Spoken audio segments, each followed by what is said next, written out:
Hey, welcome back, you guys. How are you all? Wasayi ati.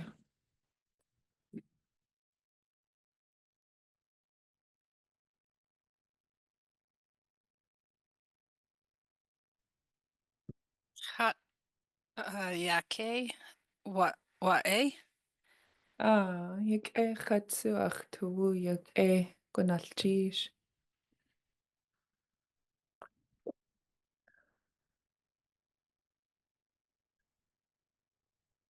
How about you, Evelyn? Nashe skuntla. I see you unmuted. Yes, I'm good.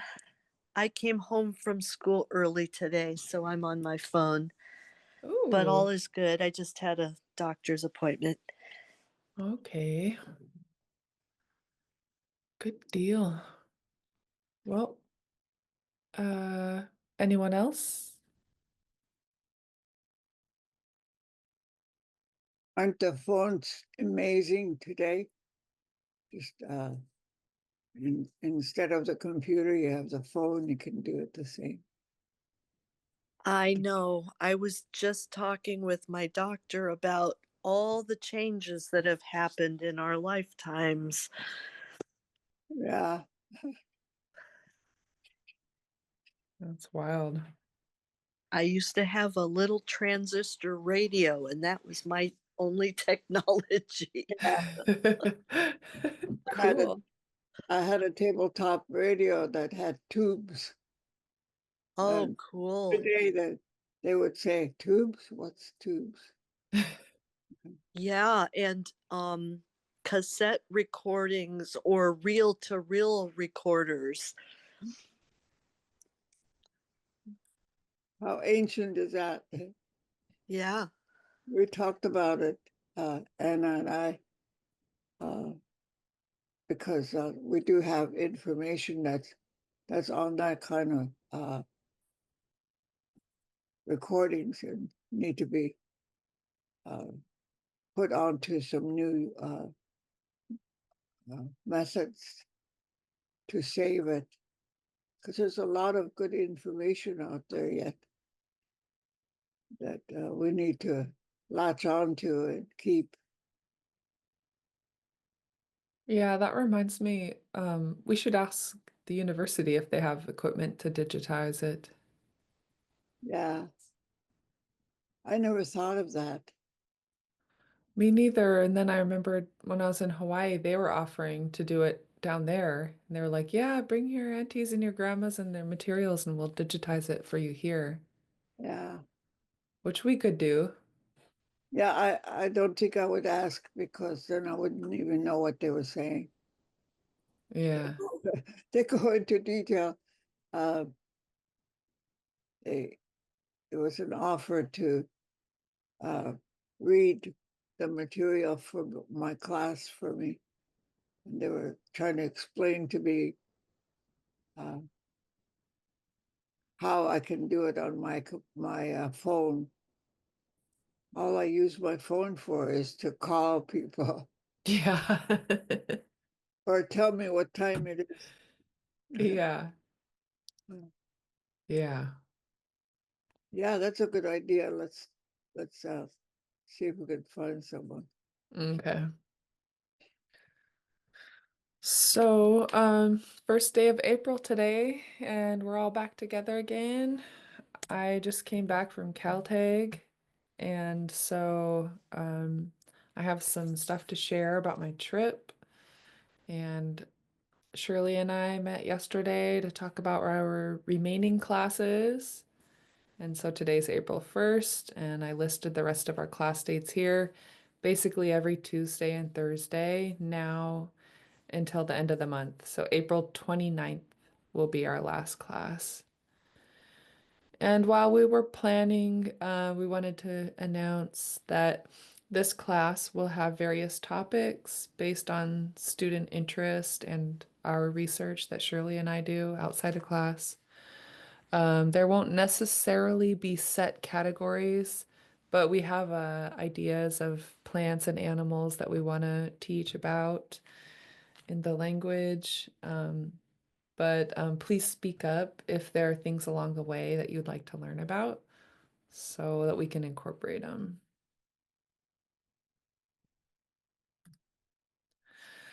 So like I mentioned for today, I brought back pictures of my week in Caltech. That's where my father is from. And we put away our grandma in our memorial potlatch, which we call our stick dance. It's a week-long ceremony. So I brought back pictures and I'll explain that to you. And then Shirley will do a presentation on AP Johnston's information. And then if we have time at the end, we'll go over that recording again of Antonia Jack Neithiw de Sheet telling that fun story when she was introducing a song at Celebration.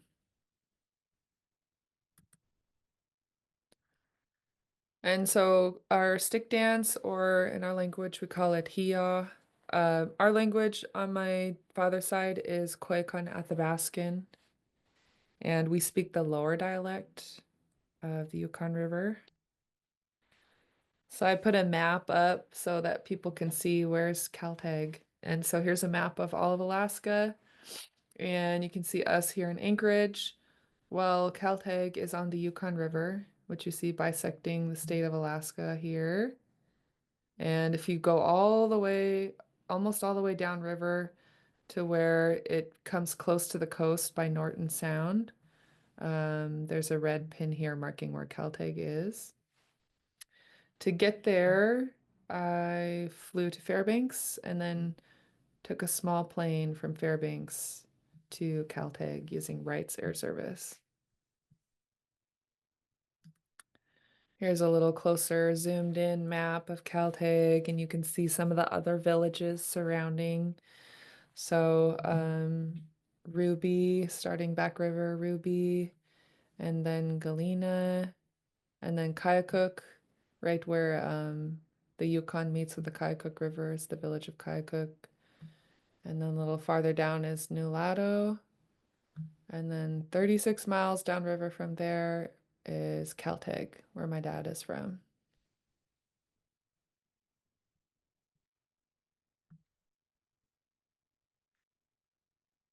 Here's a picture of my trip starting from when we left Anchorage. Just a nice shot of Sleeping Lady covered in snow and sun. And everything else around the mountain was blue, so it just stood out real bright and I had to take a picture.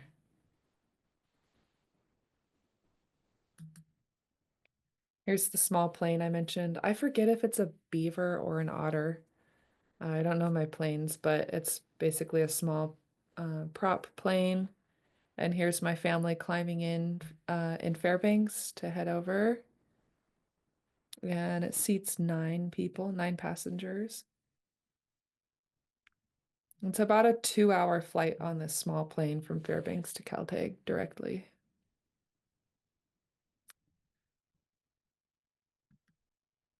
I took this photo from inside the plane where it's starting to land, and it looks like the horizon is sideways because the plane is taking a pretty sharp turn. But you really feel in a small plane like this that you're flying, that you're in the air, and it's pretty fun.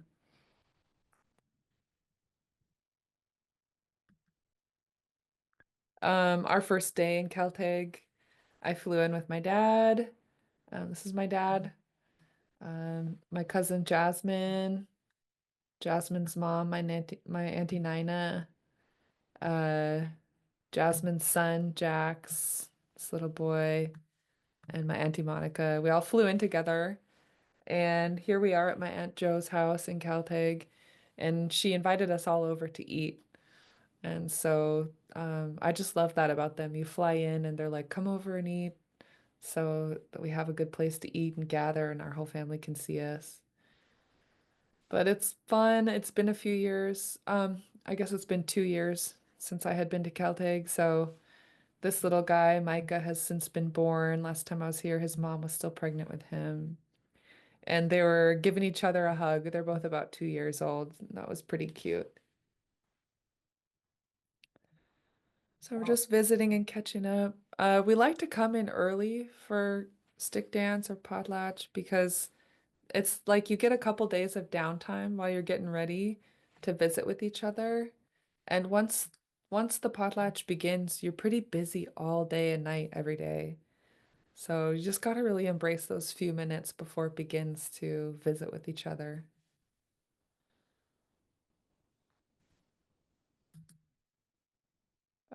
Here's one of the beading projects I was working on, and these were for giveaways. And so anytime there's downtime, everyone's kind of beading and sewing in between cooking meals and such, um, to give things away. On the last day of our potlatch on Saturday is when we give gifts on behalf of our grandmother who we sent off. And basically, you're you're giving things in her honor.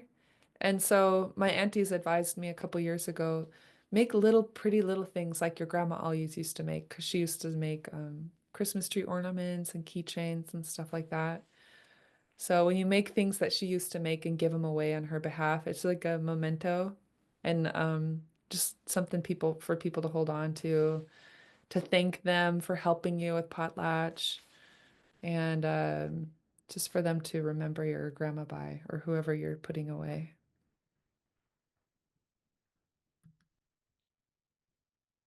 And I just took lots of pictures whenever I could. Here's one of Caltech. This is myself and my cousin Jasmine, and she's hauling her baby Jax in this little sled. And it's just, as you can see, Caltech is still just covered in snow. It was 4 degrees there on my last day. And so we're all bundled up and hauling this baby around in the snow because he walks too slow. So we give him a little sled ride whenever we need to get somewhere.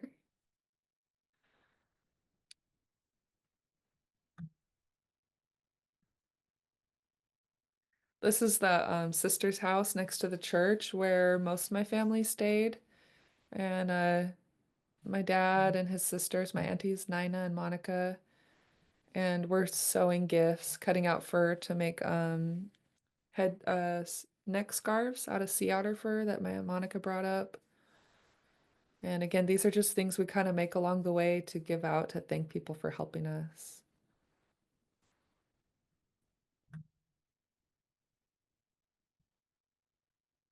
Here's a picture of my cousin Tristan. He's he puts on the potlatch, and so he was the MC, the coordinator. He made printed the banners for everybody's names that we were putting away. Um, he did a really good job. He's younger than me, but he was raised by Franklin Madras, and um, he just did an awesome job. These are his dad on the left, and then his uncle on the right, and they were the three speakers of Potlatch. So they each took a turn each night, directing people, kind of being the MC, letting people know announcements, and also sharing cultural knowledge of like this is what we do and this is why we do it.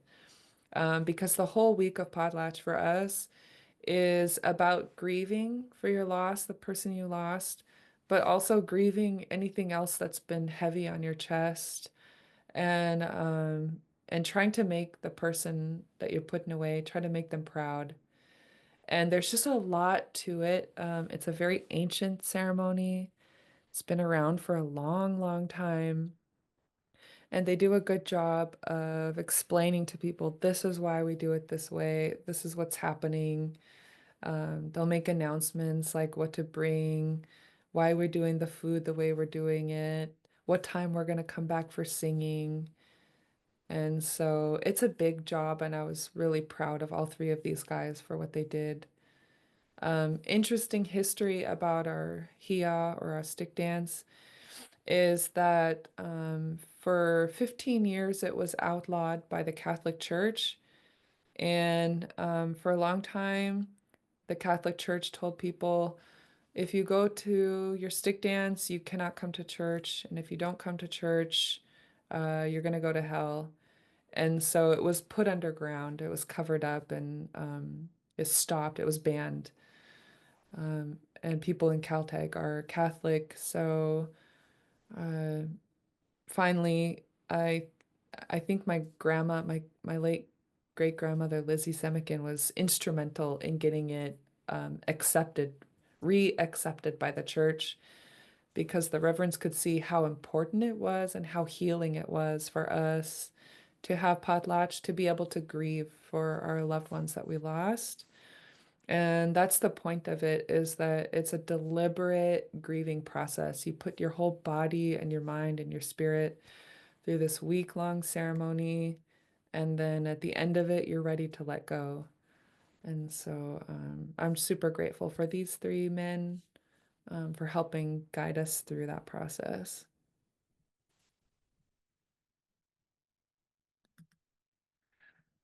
Here's a picture I took of the Yukon River at sunrise, and it was just really beautiful. Everything's blue and cold from the snow, and then you can just see the sky turning orange above the horizon, above the river, as the sun is coming up. And I took this when I was walking over from my cousin's house where I stayed to the sister's house to go pick up our dish.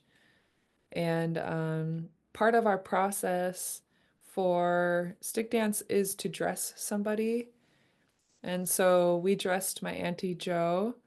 And basically, when you're dressing someone, you're feeding them all week and you're treating them like your loved one. So we treated her as if she were my great grandmother or my grandmother, the late Grandma Gina. And so each morning we make breakfast and bring it over to her in a dish. So I was walking over to the sister's house to pick it up from where my cousin cooked to bring it to her. I just saw the sunrise and I was like, oh, that's pretty. I gotta take a picture.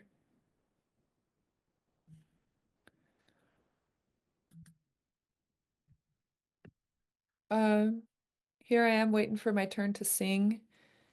And you can see banners of people's names on this wall in the back behind me. We're in the tribal hall, and I'm seated on a chair next to Franklin Madross and Tristan and Paul Mountain. These are all our singers.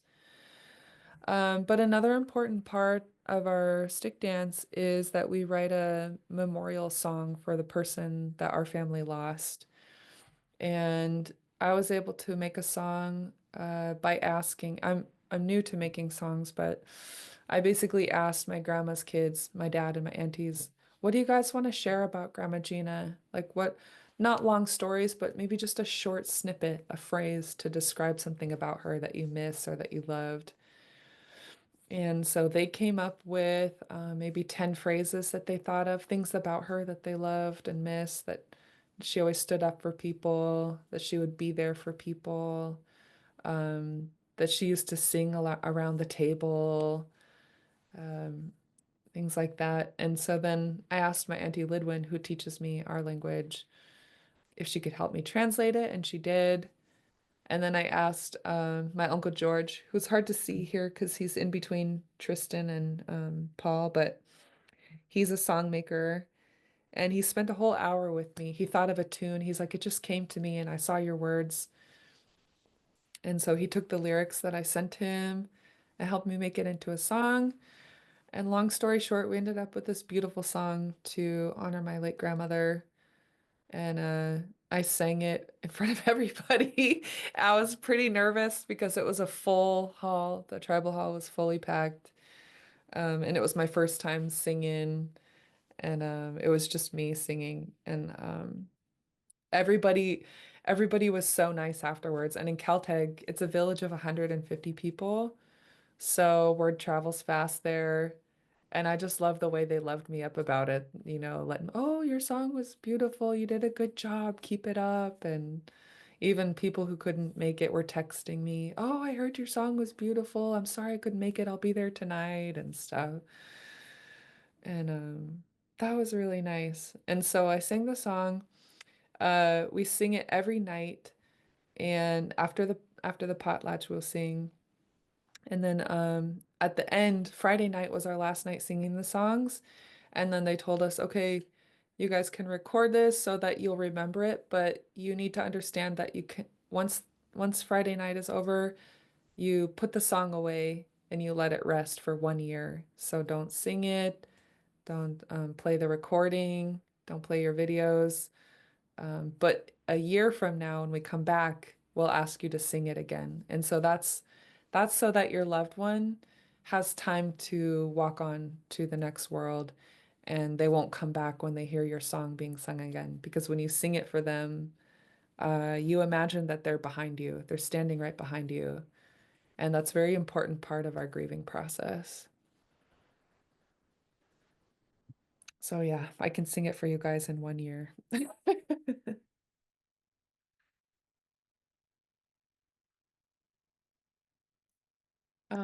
Before the singing, we have our potlatch. So this is where we cook and bring a dish to the hall.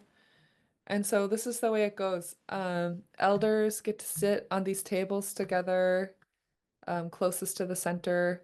And then everybody else, all the young people are sitting in the benches behind them. And our tribal hall is circular, so we can all see good. But elders in the middle. We put down paper on the floor. You can see 3 strips of paper here. And so on these first 2 strips of paper are where we put our meals that we're going to share with everybody, and we keep them covered until it's time to eat. And then on this 3rd strip of paper that has nothing on it yet, this is where we put our talk, and that's our word for dish. And these are specific dishes that we make for the person we're dressing in honor of our loved one.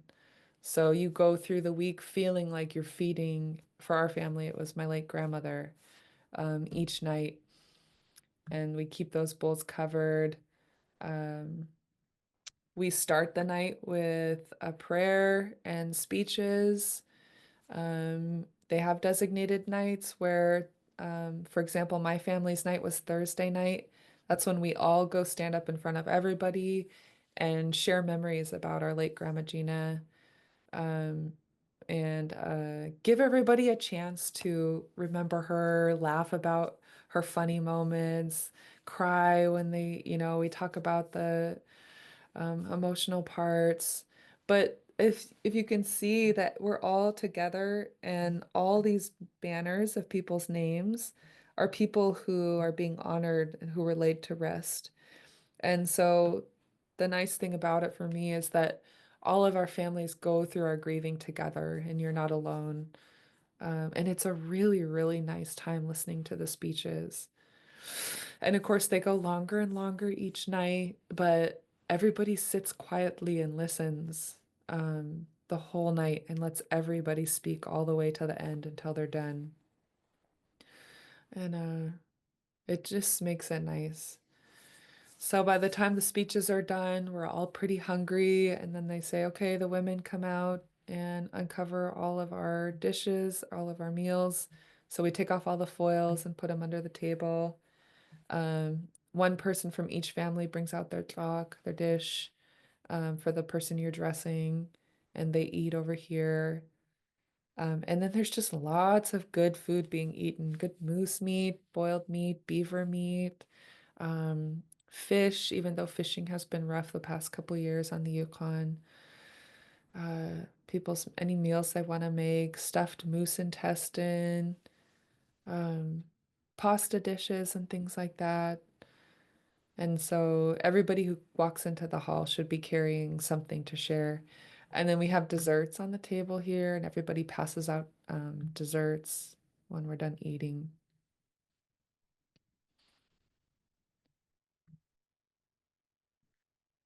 And then after we're all done, we clear out all the food and stay behind. A person from each family stays behind, cleans the hall, sweeps the floor, puts the tables away, sets the chairs off to the side. And then we come back, and that's when we sing. So we sing our new songs, and then more singers come up and sit up front with us at the front, and we sing all the older songs. And so here's a picture of I took from where I was sitting in the singers' chairs of all the young boys, the young men up front dancing, and then all the women are behind them. But I was just happy because of all the smiles in this picture. You can see all the young men in their regalia, slippers, boots, kaken is what we call them, boots, gloves with fur on the trim, vests. They could be moose hide or other material with wolf fur around the sleeves and the hem, beadwork, and The kids are learning our songs and singing and dancing, you know, and they're getting really into it, and it just made me proud. So I snapped this picture. But also this little boy, this little toddler in the front was making us all laugh because he was so into it. And he was dancing really hard and jumping around and running around everywhere. And he just cheered everybody up and made it a fun time. And so we were all enjoying that. And I took this picture.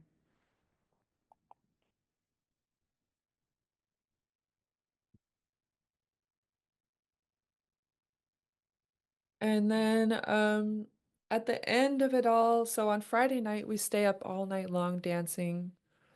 And then in the morning at daybreak, uh, we break the pole that we dance around.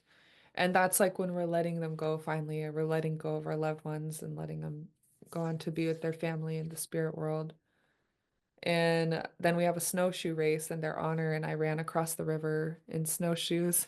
So you can see this picture of me holding up my snowshoes. I've got like frosty eyelashes and stuff because I was running across and all my breath got frozen on my face. But um that was kind of nice. I just felt light, even though it was a long ways to go. I was running in snowshoes.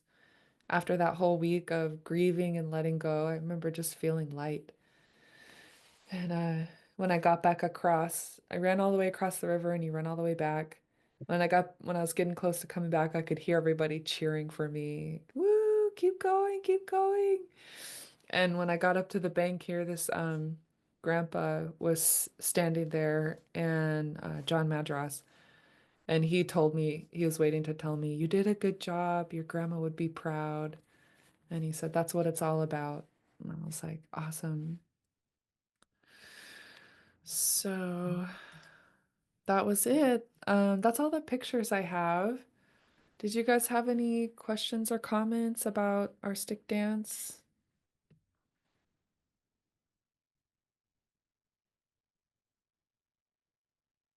Goodness, sheesh for sharing. It's always so interesting to hear what other nations do to celebrate or to mourn. Um, yeah, I really appreciate hearing about it and seeing the differences compared to like what we do in Carcross, for example. But I guess my only question was, did you say like it last a week or? Yeah, the whole thing lasts a week, but it will happen like there's different things happening at different times of the day. So it's like starts in the morning with breakfast, you cook and make your dish, and then they bring you a lunch back and you got to be there to receive the lunch back so that they can bring you the bowl. And then you're cooking in the afternoon and sewing, and then like 5 o'clock we'll start our potlatch, and then that will go till maybe 7. Then the dancing starts at 8, and then the dancing will go later and later. So like I think the first night I was in bed by 11:30 at night, but by the last night I was out till 3 in the morning and I went home early. Everyone else, there were people that stayed all the way through daybreak.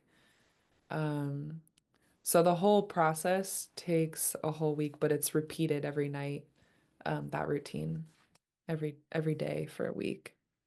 And that's when you're putting them away.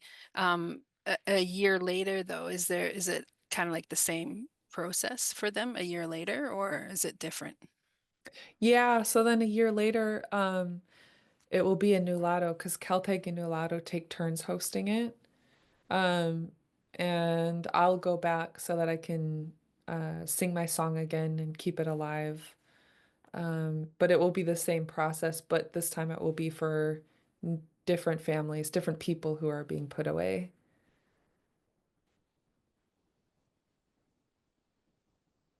And families, they decide when they're ready, and it's there's both like emotionally when you're emotionally ready to let go of your loved one, and then also when you're ready to just do your best and gather the materials that you need to put in the work to travel there and do it. Uh, and yeah, it could be if you lose a loved one, it could be that you're ready to put them away in your potlatch that year or the next year. For our particular family, it took us 7 years to be ready, both because emotionally we weren't ready yet, and then COVID happened and we weren't allowed to travel to Caltech for a few years. And then learning, like having to learn what we need to learn to be able to do it. Uh, it was just it just took time. But then we had once we said we were ready and we're gonna do this, it was just like we had this outpouring of love and support from everyone in Caltech that was like, we're happy you're doing this. We want to help you. How can we help? So yeah, it can vary like what year you're gonna do it and when you're ready. Just depends on the family.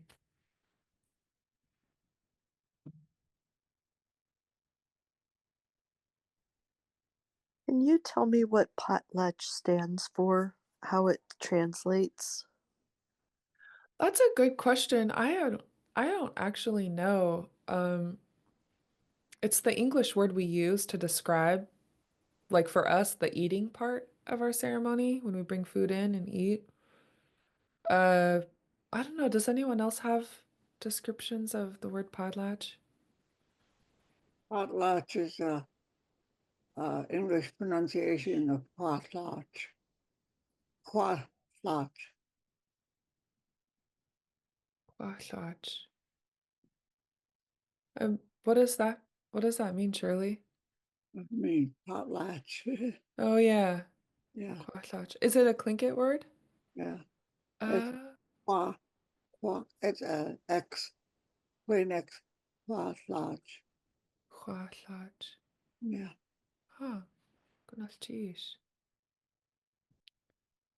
Potlatch. When you said it, I thought of potluck, which we would always have, bring dishes to a church after services and people would share food. yeah. It's that kind of sounds like that. Yeah, I don't know how the word got coined for potluck. Um, be interesting to look into that. Yeah, good question. So I have, whoop, my- so the potlatch, so this whole ceremony, so it was for more than just your grandma. There was like multiple people who were being um, put away and let and mourned. Yeah, that's right. So our Oh, family put away my late grandma Gina. Um, and then there were a lot of other families that had lost loved ones and they put them away the same year as us. okay. So it happens about the same time. So this is just a like an event, like a regularly occurring kind of tradition, right? So it's Yeah, a week, like 1 week per yeah. year. That's Yeah, that's right. oh, Yeah, it lasts a week and then there's one per year. okay. Oh, Yeah, yeah. thank you so much for sharing this. So cool. You're welcome.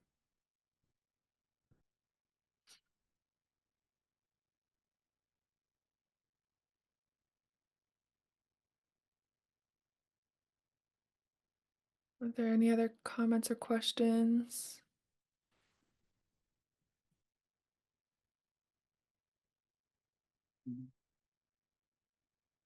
Okay, surely it's 12:36. Does that sound good for you to start your AP Johnston presentation? Yeah, thank you. I started to talk about the information that Professor A.P. Johnson in Sitka gave in regards to the training of young men. And I'm sorry that I probably didn't do much justice to it, but I did want to share it uh, with you. And my main reason for doing this, and I kept wanting to repeat it, is because when a white man came they said, all these people don't know anything about teaching or schools. So they felt like, okay, we'll do it for them. Where we already had a system that was pretty similar to what they teach at the universities. So the first, of course, the most important one, and it's required, is the storytelling. Uh, that was sometimes if the uncle is not wealthy enough to do any more than that, that would be the end of the education, and they could train uh, for other things, strength and uh, putting food away and things like that, and continue on with storytelling. So the next level I mentioned was, and showed you the sketches, was art, Northwest Coast art that was required. It wasn't something that people today, like today, I think there's people that just kind of pick it up and are not aware of the requirements uh, for that kind of art, and they don't have to. If the uncle is wealthy enough, they could go through that and then say, okay, that's a good hobby. I think I'd rather go. The next step would be construction, which would be the construction of the tribal houses. And we had been, and I had been talking a lot about to how to teach children about these tribal houses and how they were built.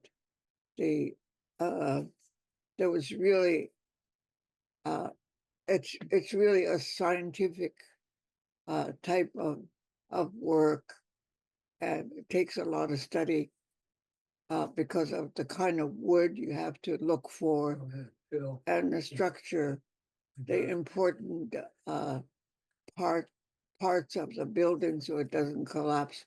These are uh, really heavy buildings and big. They were quite big. They were made big deliberately so that tribal members can come to live there. So the building that we studied was the whale house in Klukwan. Klukwan, they have a really wonderful description of the building, and the wood that is important for the building of these houses was cedar, because cedar can split into planks. But they also made use of other kinds of wood to uh, for the post, the house posts, uh, the stage where the house chief lives, and um, the other parts of the building. The roof was designed so that there was a smoke hole. And what kind of amazes me is uh, the uh, the people that move into the house, that the different families and tribal members uh, can have a fire pit. So there was separate fire pits for the different families, and only one smoke hole, and they could control the direction in which the smoke goes out depending on the wind. The wind, uh, and I can't give you a lot of details uh, because that would be more than I would know as just somebody uh, studying about it. But that was that level. If they were not interested in the construction, the next level, if the uncle has the money to pay for it, is genealogy. Uh, and I think that's kind of a misnomer because the way we think about genealogy today is different. Uh, it seems to involve the study of tribal and clan members of a certain village, and these men become kind of experts uh, in knowing the protocol on which to call on these people. So I used to observe when I went to parties, is when a chief came out to speak, and he's not really well versed on the guests that are at the party that need to be welcomed and be mentioned, but you have to mention them in order. So the person that has studied this particular village or people would stand behind the chief, and he would just mention, don't forget so and so, mention different ones in order. and I observed the chiefs that are speaking uh, doesn't seem to be listening, but he would hear everything and would mention all the right people. And when that's done, then the genealogist can go and sit down, be excused, and the use for his knowledge is used up, and they continue on with the party. But this was really important because you don't want to insult uh, certain people, and you want to honor, make sure that they receive the honor that's due to them. So that's the person that is interested in a study like that. That's that level, and then the next level is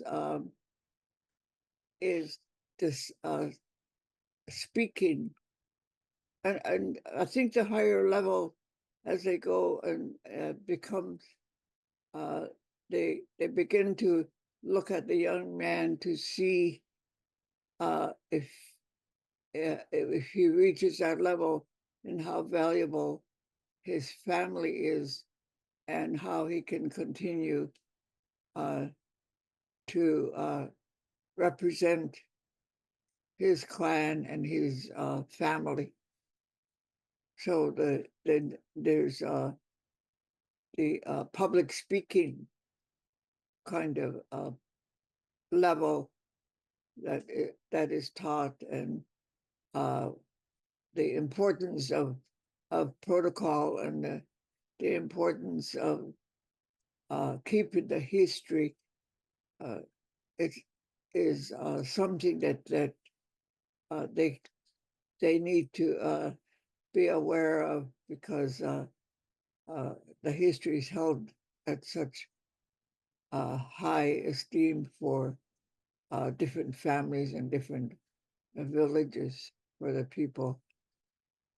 And there is a final step, a final study, and after the young man is able to make a public speech, he has to also know tact. So that's the final step, and so he doesn't, start a war or something by saying the wrong thing, or uh, doing making a mistake about the history of certain villages and towns or people, or any kind of presentation that they might have. So that's kind of like the graduate degree for the young men, because they can't go any higher than that. But it is one of really importance for them to uh, make use of the studies that they have had, and they could uh, also go back and use the art that they studied for a hobby or for other reasons. The stories and the songs and all of that, all of that study is very, very important. Um, the, the building of the construction of the houses so that they don't collapse. They make sure that the people that work and build are really knowledgeable about the construction of these houses. Uh, and I think it's uh, the style that the houses are built in uh, is a seed throughout Southeast, uh, from Ketchikan all the way up to, I think, Yakutat. So the importance of all these studies depends on the how far the uncle would like to take the young men in their study, in the study that they're doing. So A.P. Johnson was the one that uh, gave this type of information about the studies for the young men and what they have to do to to gain the knowledge. There was something I wanted to say about uh, I think it was the housing. It was the house after it's built. Uh, then before anybody can move in, there is an appointment of a house chief that's going to live there with his family, and and they have to name, and there's a naming ceremony for the house. So that's really important. That was something that uh, they didn't have for the house that's here in Anchorage uh, at the Heritage Center. They kept showing me. I was on a committee at uh, up there, and they kept showing me all this art stuff.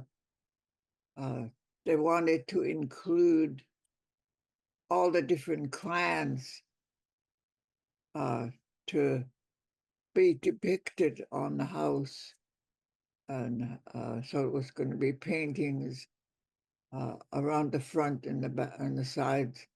And I thought, I don't know, I've never seen any of these houses. This actually looks like a tattoo uh, with all too much artwork. And then I found out that they didn't even name the house yet. So I brought that up, and I made arrangements with uh, uh, George Remus was living here in Anchorage at the time, and we got together and worked on it. So we came up with a name, and then we went up to the Heritage Center and uh, gave the name to, we named the building. So that ceremony was done. But giving credit to A.P. Johnson because of his knowledge about the raising of young men, something I didn't know. I think was really important because we hear a lot more about girls and what they had to go through. And here is something real uh, and exciting, I thought, for the young men that are taken from their mothers to live with their uncles. Mm.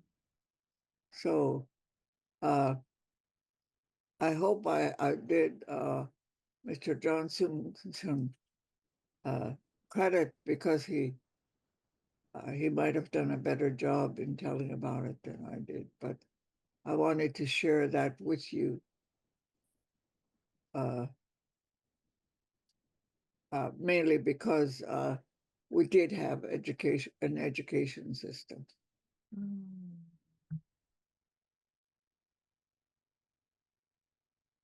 So that was it. Cool. Thank you.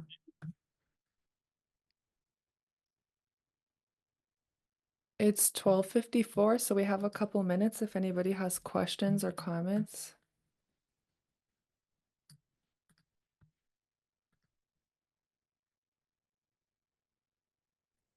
What was the time period of this type of education? I think it was before contact. Yeah, we had that system, and they had because it was really common for the boys to leave. So it was uh, before the war, uh, and as early as 1880, probably, or even around that time, I would say that it was really common to do that. So when when the war started, and the boys had to leave their villages to go to war, it was a joke that uh, the boys had new uncles. They had a new uncle, and his name was Uncle Sam. So they went to live with him to teach him how to be warriors. So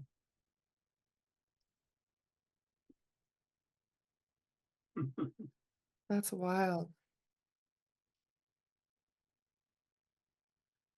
So would they usually leave their parents to go live with their uncles when they became adolescents?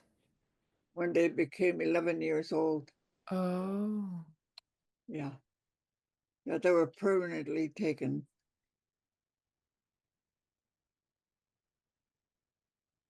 and live with their uncles? Yeah, sometimes it's in another village, and it just it doesn't. It depends. I think most of the time it's like that in another village. Mm.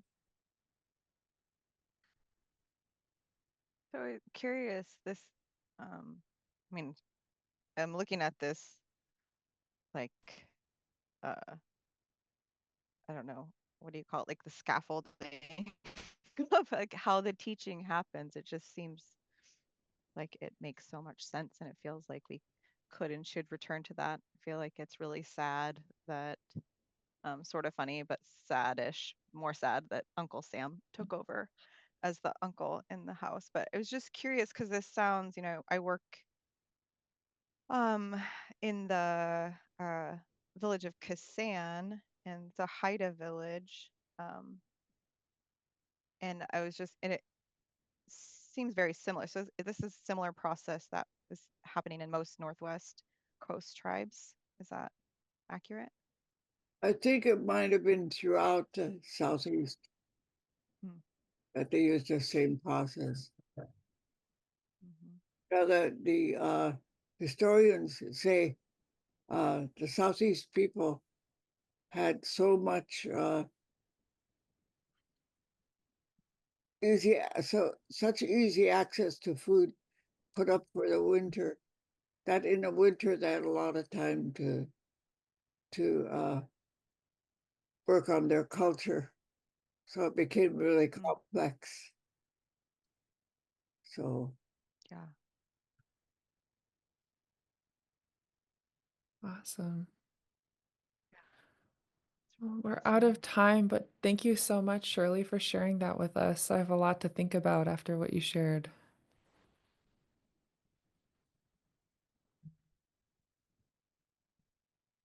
not gonna teach. وأتسكن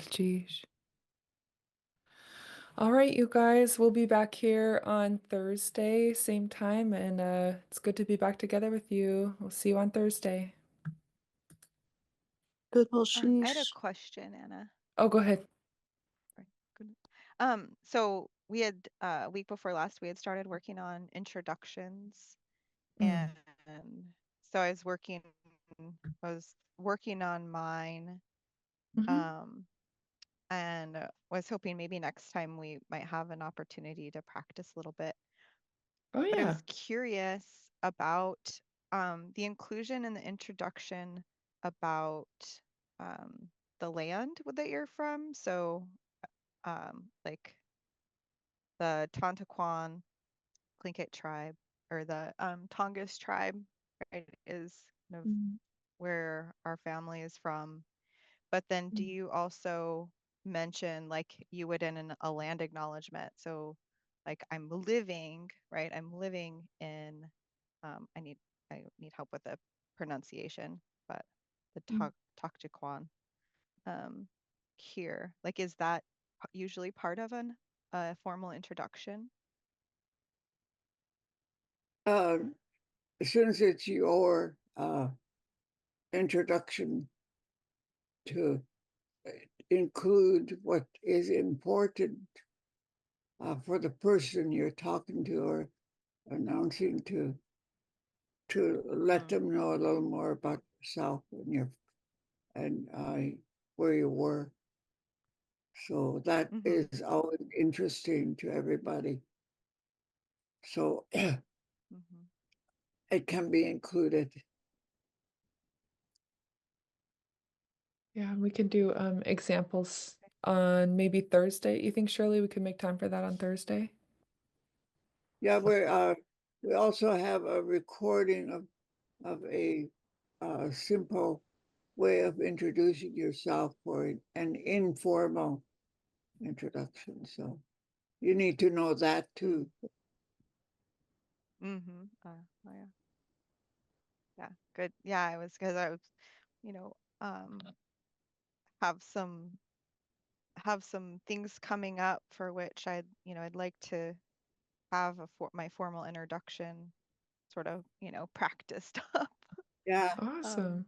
yeah. We were but planning on it. yeah, So yeah. Awesome. Okay. We'll, Yeah. we'll get you we'll Kurumashis, get you thank all you ready so for much. that. Appreciate Yeah. Yay. Appreciate you. All You bet. right. Have a good day. You too.